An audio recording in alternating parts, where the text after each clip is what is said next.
here's the interesting thing. And so essentially what we've developed over in the other videos is the idea that you have an ego that's structured like a story.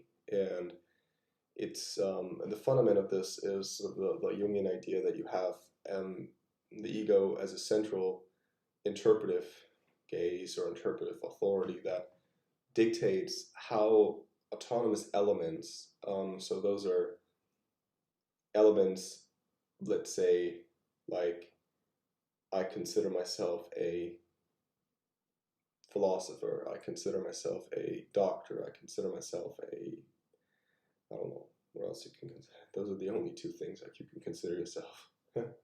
No, I consider myself someone that likes reading. I consider myself someone that has grown up in a certain environment. I consider myself someone that likes to play board games. I don't know. So all these things that you, conscious or unconscious, that make up the whole, so the network that you then call your ego. And now the point is that those have to, so for the ego to be ego, at least in the Jungian sense, and you have to have the structure hang together in some way. So it needs a certain level, at least, of perceived coherence. That the fact it's incoherent, yes, right? That's the one side. We know from the outside perspective that the structure, the elements in themselves, they may contradict each other and so on. But the point is precisely that to function as an ego, that is, and then on top of that as a persona that can be represented and sort of mediated to others, you need a certain coherence, at least in display, right?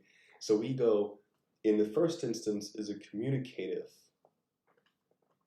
entity, right? It's, you communicate what something is to yourself and what something is to others, and in this case, what you are, what you consider yourself to be. And here's the interesting thing: in order to communicate something, you need to talk about it, right? That's, and even if you put on a certain type of clothing, a certain type of, I don't know, have a certain type of background, have a certain type of pitch, a certain type of gestures, and so on.